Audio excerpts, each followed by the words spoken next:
तो मैं आप लोगों के साथ फिर से उपस्थित हो गई और मैं सोची आप लोग से थोड़ा सा बात करती हूँ और आप लोग को एक कहानी सुनाती हूँ जितमान भगवान का। तो चलिए हम सुनाना स्टार्ट करते हैं और आप सब बताइएगा आपको ये कहानी कैसा लगा।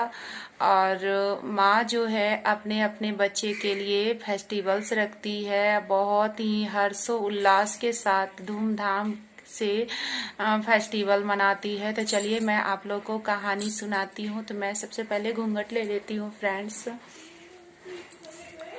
तो भगवान जी का जब भी कहानी सुनना चाहिए ना या पूजा पाठ करना चाहिए ना तो सर पे पल्लू जरूर रखना चाहिए और तभी सुनना चाहिए। तो चलिए हम सुनाते हैं आप लोग को। मेरी जो मम्मी कहानी सुनाई थी जितमान भगवान का, तो वही मैं आप लोगों के साथ शेयर करूंगी। और मैं आप लोग को बोली थी कि मैं आप लोगों को जितमान भगवान का एक कहानी सुनाऊंगी। तो मेरा पूजा पाठ हो गया फ्रेंड्स, अच्छे से सब कुछ हो गया है और मैंने डलिया भर लिया है। और डलिया मैंने 3:30 बजे तक में भर लिया है और अभी का जो समय हो रहा है वो 4 बज रहा है। थोड़ा सा अंधेरा अंधेरा सा लग रहा है इसलिए।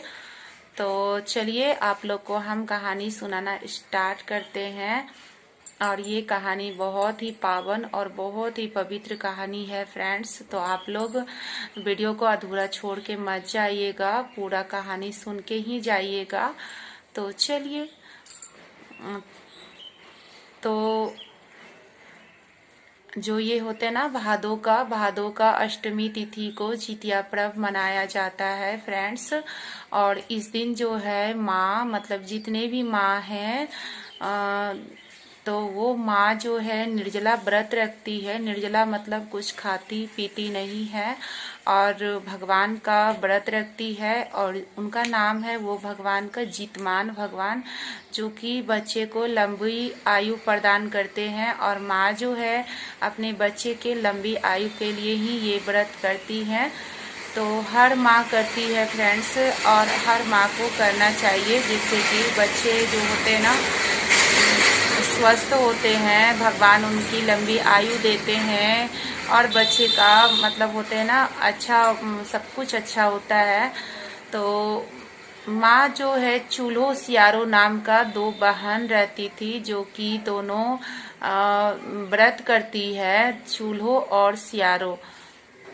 तो वो व्रत करती है जितमान भगवान को पूजन करने के लिए। तो फर्स्ट दिन अच्छे से सब कुछ बनाती है, जो मतलब वो बनाना हो खाना हो तो वो बनाती हैं खाती हैं। और उसके बाद जो है वो ओठगन करती हैं। जो दही चूड़ा होते हैं ना मीठा खा के ही करना चाहिए। तो मीठा खाने के बाद कोई भी कहते हैं ना कोई भी चीज का शुरुआत हो तो मीठा खाने के बाद ही होना चाहिए। तो उसी तरह तो वो खा लेती हैं जो मतलब उनको खाना होता है और वो अपना व्रत जो है स्टार्ट कर देती है फ्रेंड्स। और चूल्हो जो है मतलब दिन भर सहती है, गंगा जी जाती है, स्नान करती है विधि पूर्वक। और सियारो जो है सियारो भी साथ साथ में जाती है और वो भी गंगा स्नान करती है और वो भी उनके साथ पूजा पाठ करती है। और रात होता है, दोनों बहन कहानी सुनती है भगवान का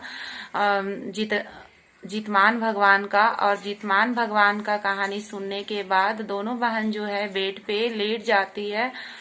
और ये व्रत जो होता है निर्जला उपवास करते हैं, तो भूख से नींद नहीं आ रही होती है। तो दोनों बहन जो है अपने अपने बच्चों के साथ लेटे हुए होते हैं। लेकिन जो सियारो है ना, सियारो क्या करती है अपना बहन का पुत्र को ही मार के खा जाती है। और रात में क्या करती है वो उसकी हड्डियों को खाता है सियारो बैठ के। और चूल्हो कहती है कि सियारो बहन क्या खा रही हो, क्या आवाज कर रहा है। तो कहती है सियारो की बहन मैं फास्ट रखी हूँ ना, तो मेरे जो है ना ठंडे मुझे लग रहा है और ठंडे से ना मेरे दांत कट कट कट कट की आवाजें आ रही है, मैं कुछ नहीं खा रही हूँ बहन। और पता है उनके 7 बेटा रहता है और 7 बेटा को वो खा जाती है सियारो। और उसके जो सर होते हैं ना तो सर को नहीं खाती है, उसके जो बाकी सब कुछ खा जाती है सियारो रात भर में।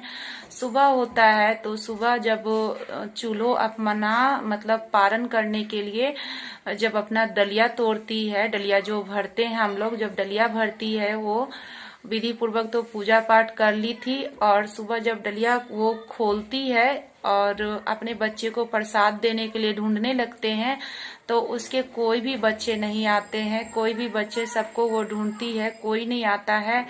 तब जो है वो भगवान से बहुत ही आराधना करता है, और आराधना करने के बाद चूल्हों का जो आराधना है वो मंजूर हो जाता है, और उसका जो भगवान है पूरा कर देते हैं, और उसके सारे पुत्र जो है हंसते खेलते हुए जीवित होके घर आता है, और माँ को कहता है कि माँ मुझे प्रसादी दीजिए जल्दी से, आपने पूजा तो कर लिया है ना।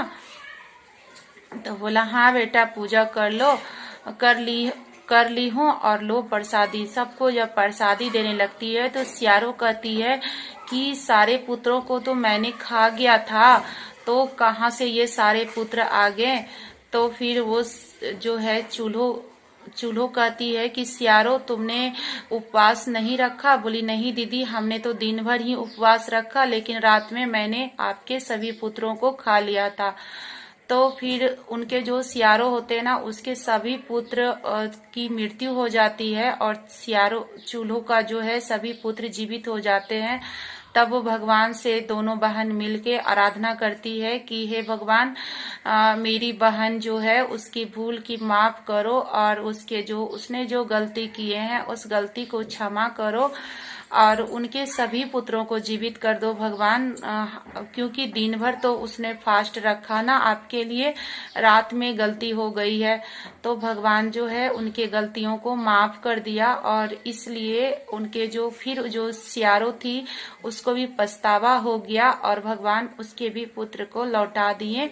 तो यही छोटी सी मैंने कहानी आप लोग को सुनाया, और शायद हो सकता है कहानी में सुनाने में 19-20 हो गया होगा, मतलब कुछ आगे कुछ पीछे, तो मेरी मम्मी सुनाई थी, और जितना मुझे याद था फ्रेंड्स मैंने आप लोगों के साथ शेयर किया। और जो भगवान होते हैं ना, जीतमान भगवान, तो वो सभी के बाल बच्चे के आयु की रक्षा करता है, और जो होते हैं ना अचानक मृत्यु या किसी मतलब कारण से, तो उन सभी चीजों से वो रोकथाम करते हैं, नहीं होने देते हैं। तो चलिए जीतवान भगवान को हम लोग सभी को दिल से प्रणाम करते हैं, और चूल्हो और सियारों को भी जिन्होंने इस पर्व को किया था।